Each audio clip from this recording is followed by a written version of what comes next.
سلام به همگی، من دانیالم و هر هفته خلاصه یک کتاب توسعه فردی خفن رو براتون خلاصه میکنم و با داستان توضیح میدم و برای شروع میخوام کتاب 7 عادت مردمان موثر رو تعریف کنم. با من همراه باشید. اول از همه سابسکرایبتون نره، این ویدیو رو هم لطفاً لایک کنید. قبل از اینکه بریم سراغ یکی از تاثیرگذارترین کتاب‌های توسعه فردی دنیا، بذارید چند تا فکت جالب بهتون بگم که شاید ندونید. اولیش، نویسنده کتاب استیون کاوی استاد دانشگاه و مشاور بین‌المللی بودش که کتاب رو توی سال 1989 منتشر میکنه و همون موقع پرفروش‌ترین کتاب نیویورک تایمز میشه. بیش از 40 میلیون نسخه در دنیا میفروشه و بیشتر از 50 زبان هم این کتاب ترجمه میشه. 4 سال پیاپی توی لیست پرفروش‌ترین های نیویورک تایمز میشه و جایزه کتاب قرن از انجمن مدیریت آمریکا رو هم دریافت میکنه.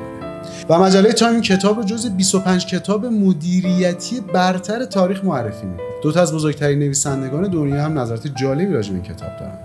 آنتونی رابینز معروف میگه شاه کلید و راز نهان موفقیت در رشته‌ای از اصول نهفته است.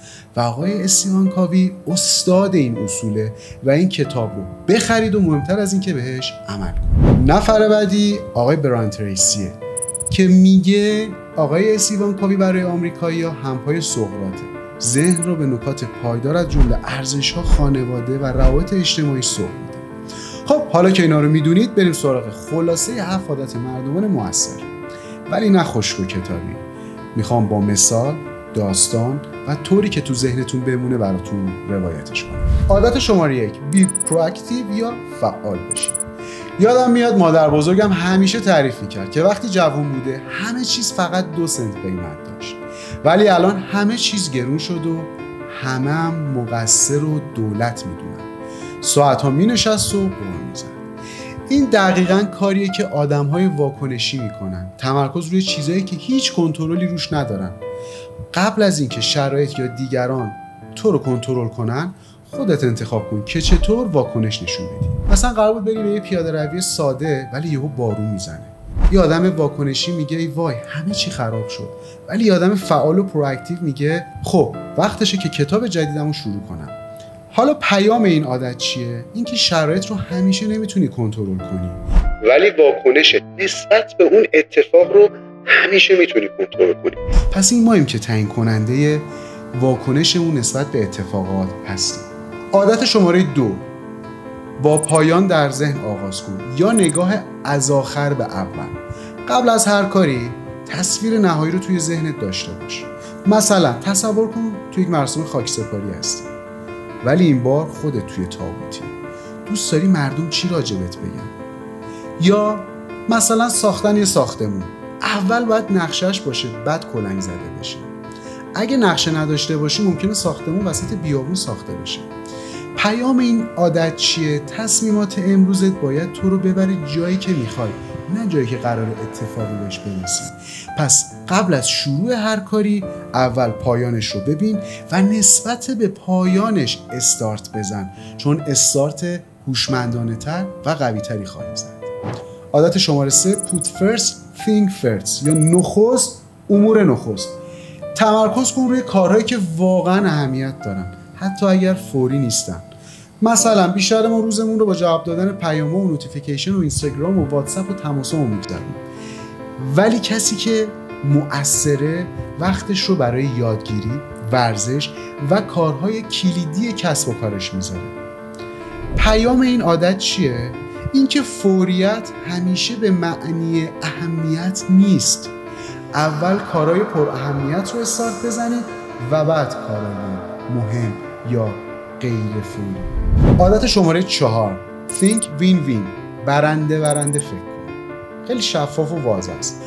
به جای رقابت مخرب دنبال راهی باشید که همه سود ببرن. مثلا 2 تا دوست میخوان آخر هفته ماشین رو بگیرن، یکی میگه یا من یا تو، ولی اگر یکی بیاد بگه ببین صبح تا ظهر من میرونم ماشینو، از تا شب تو برو. پیام این عادت چیه؟ موفقیت من نباید به معنی شکست تو باشه. توی بیزنس اگر با تیم فروشتون همیشه برنده فکر کنید و پورسانت رو در نظر بگیرید و تو بیزنس همه سر یک سفره خیر ببرن، قطعا اون سفره روز به روز برکتش بیشتر میشه.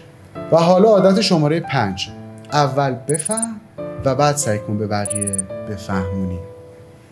قبل از اینکه بخوای دیگران حرفت رو بفهمن، تو باید حرف اونا رو با دقت گوش بدی. اینجا به گوش شنوا در مسیر کوچینگ داره اشاره میکنه.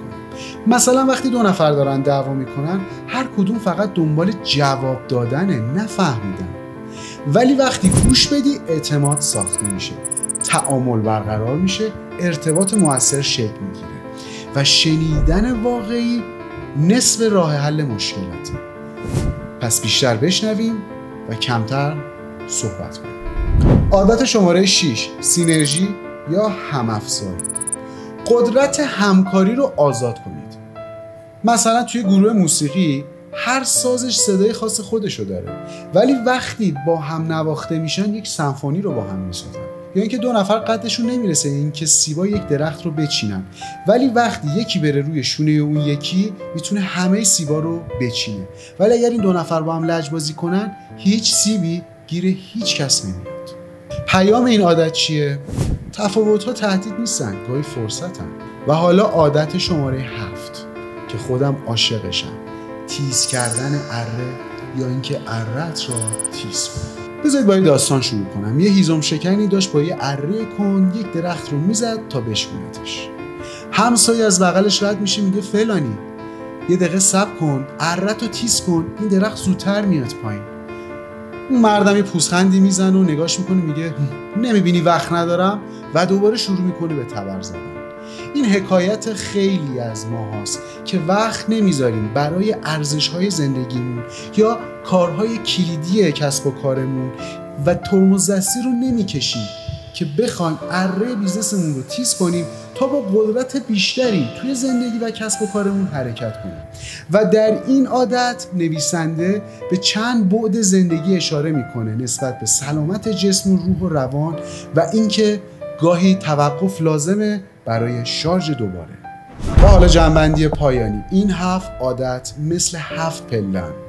پله اول تو رو از آدم واکنشی به یک انسان مؤثر، آروم و موفق میرسونه. ولی راز اصلی اینه که خوندن کافی نیست یا دیدن این ویدیو صرفاً کافی نیست. باید زندگیش کنی و بهش عمل کنی. و حالا تو بیشتر از همه به کدوم یک از این عادت‌ها توی زندگی و بیزنست نیاز داری؟ ممنون میشم که برام کامنت بذارید. دوست داشتین این ویدیو رو لایکش کنید و سابسکرایب کنید. توی ویدیوی بعدی راجع به کارگیری این 7 عادت در زندگی شخصی و کسب و کارتون توضیح خواهم داد.